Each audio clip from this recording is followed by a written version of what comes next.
welcome. It's a second instalment of Pro Shop TV, and with Allyn Laing, our pro at Mount Murray, we've got Mr. Stuart Kerr. Welcome, Stuart. Thank you very much. Now, for those that can just pick out on his jumper there, he's from Foremost Golf, and he's been doing the rounds, visiting our local professionals. And perhaps, what do you do? Is it like an annual thing? I'm a business development consultant with Foremost. I was a head professional for nearly 21 years. I took the job up with Foremost 2.5 years ago, and I have now 3 clients on the island with 4 sites. So I've got Paul at Douglas, Allyn here at Mount Murray, who has Ramsey as well, and we've recently taken on Lewis Denning at Peel Golf Club. Lewis, of course, who is new in his position there, his permanent position, so it's a nice little team you got there, Allyn. It's nice. Congratulations to Lewis for his appointment at Peel. As we know, Lewis, I was lucky for Lewis to work for me for 4 or 5 years, and he knows the Mount Murray members well, and he's a great addition to Peel, and obviously with Stuart's help, he'll be able to direct him in the right direction. And very pleasing to see, of course, because you've got to support your local pros, and it's not just the Foremost pros, it's the pros on the Isle of Man, whether it's for retail, whether it's for coaching and so forth. Just keep yourself offline if you can help it. I think that's the main thing. That's the main thing. But the good thing is you've got this little network on the island, so I suppose if you're missing a pair of size 11s on your Adidas tractions or whatever they're up to nowadays. That's it. Yeah, we do work close together. Yeah, because it's in our best interest. So we've got a good rapport with all the clubs. So that's good, isn't it, Stuart? You know, there's a wide range of. It's great for me coming over. One, I think for Foremost, it's a more worthwhile visit. The lads have been very receptive. When you talked about going online there, Foremost do provide a platform for the boys within Foremost that they can assist with online purchases. So basically they can either access it via foremostgolf.com through Allyn's website, or if they come into the store, Allyn can look at these sort of things, and they've got a certain thing called single service, which means that Allyn has access to that warehouse, and it definitely provides the lads on the island with another avenue to source the stock. But to the golfer, everyone loves the golf shop, don't they? It's the best retail experience of the lot. It's everybody thinks the new driver's going to give them 20 yards, 30 yards. Yeah. The new putter's going to stop them, 3-putting. But that's why we love the game. But they come with magic dust. No. What is that? I think Allyn guarantees them when he buys he buys anything. We've got a big jar full of magic dust that we sprinkle on each purchase. I love it, and of course, like even the bowls now, there's so many different types and stripes and colours and what have you.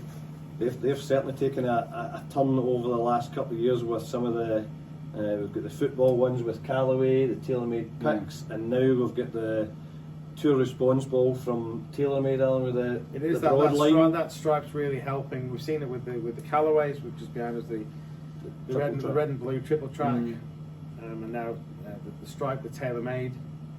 You'll love the triple track though. I do. Red, white, and blue. I don't know why that is. That's leading on to football. Now, Stuart is a staunch St Mirren fan, and for those of you who don't know, that is a football team in Scotland, and on Saturday, playing this weekend, it's the big game. The big game for me and Allyn, because there's always a few messages before and afterwards, and as a smaller team, we don't tend to beat Rangers very often, but I'll give this man his due. We did manage to beat them last year in a cup quarter final, and lo and behold, the first message I received was from a certain Mr. Allyn Laing to congratulate my team, so all credit to him. How noble. I remember it well. And for those of you who are supporting Everton, our thoughts are with you at the moment. We hope you can survive, because it's looking a bit treacherous for those guys, isn't it? It's not good. I'm a bit worried about Matthew Nicholson and where he's going to go. Well, it's all gone downhill, really, hasn't it? I can't see him doing well in the Championship, so hopefully Everton do get some 3 points, or get plenty of points in the next few games. Well, we're just going to have a look at some stars. We did a bit of a video earlier on in the week. We had Sam Crawford and Freddy Dancox just playing a few holes. And what we did, we took the camera out and we'll just play it alongside, and we'll ask for some of your expert commentary, because you being a pro golfer and yourself, an excellent coach as well. An excellent coach. Okay, well let's see what we've got here. We've got a couple of lads, some of the bright lights really of Isle of Man golf. Usually they take more Mars bars out than that, but they're only playing a few holes. I've never seen your dad working so fast, so hard on that one. So Freddie, you know his swing, don't you? So yeah, Freddy, he's grown. You know, again, he's growing up very quickly. Nice wide swing, good turn, strong through the ball, and same with Sam. Very powerful techniques, really powerful. So the likes of Sam there, you know, someone might think he absolutely squashes the ball. Is that? I mean, he, like, obviously, again playing obviously in a windy island, he does compress his irons well, but I think with his drive, he just hits up on the ball a little more. But you can see with Freddy here, long iron into 16, looks very smooth. But they're both excellent golfers, good techniques, strong, as Stuart has said. And they like to work the ball as well, which is a dying art. So Stuart, these lads going off to Appleby, they're kind of representing the island at the weekend. They're going to be featuring big time in what we do in island golf. They're at this age. What should they be kind of focusing on? What are the drills? How serious should they get? Looking back, if I was going to give any piece of advice to a kid at that age, I would be definitely saying that for every hour that they work on their golf game, they've got to spend the same amount of time, if not more, on their short game and putting. Absolutely, it's one part of the equation. I think when you look at some of the leading stars, they can actually play poorly, and they come off and they've shot 2 and 3 under par, and that definitely is an art. They can actually play poorly and not play their way out of a tournament. So I'd be recommending to these kids to make sure that they're, for every part of they're practicing on the long game, I'd like to see the short game getting worked up.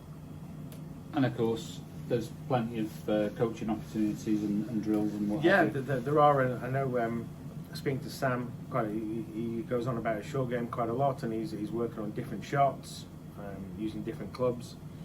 And I know, Freddy's. We've had some coaching. He's had that county squad as well, county squad session, which he learned a lot of, as you say, drills and ways to improve his short game. So they'll need that, and as Stuart says, they do need to keep working on it.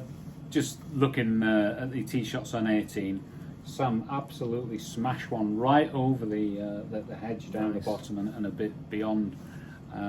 Freddie, he's not quite got the build that I'd say, but no, but he Sam can't half hit it. Hits the ball a long way, very impressive. And Freddie's driving, his total driving accuracy and distance has gone up, tenfold, and he's impressive to watch. So hopefully the lads will do well this weekend. And they're off up to Appleby, so I think it's always good, that young players play other courses, isn't it? And I think take part it's absolutely critical that they go and test themselves, not only against other juniors but on other venues. I think it's a learning curve for them all, even in the simple things like arranging travel, getting there, and as I said, accommodation, because if they're going to have any kind of aspirations of maybe becoming tour players, whatever, they're going to live out a suitcase, etc. So there's a whole lot more things to think about than just playing golf. And these guys will have aspirations to do that. Of course, we've got Tom Gandy, who's on the Challenge Tour and other events at the moment. He's from the Isle of Man, so they've got someone to track and follow, as we all do. We all track. That's a great thing to have as a yardstick. And the thing is, it shows that it's possible, to actually absolutely get out there and live the dream and try and make a living, Allyn, isn't it? My favourite saying, live the dream. Live the dream, live the dream. Well, I just had one of the greenkeepers. It was just on the 18th tee, which is featuring on the show now, on the 18th hole, is that we had this item was found in the rough by one of the greenkeepers. And I think there's a bit of a story with this, back to 2003, I would say 2004? Yeah, 2004. Mr. Charles Garside, captain of the club for the year, and I think on his captain's day, he hid a few bottles of red wine, beers, Buckfast. A bucky? Maybe. It's a real Is that vintage something then. you have up in Scotland? Bucky? Bucky is well known in Scotland. Oh yes. dear, St Mirren have lost again. I'll have to drink a gallon of the stuff. So that was found by Richard Cremo, yeah, he was out Very good. somewhere far and wide in the rough. So it is we've done a bit of research, a Ban Rock station, and it's a Shiraz 2003. So naturally you're thinking, this is going to be worth a fortune, you know, like for a wine collection or something like that. And we plugged it into the internet just now, and it's actually worth £7.43.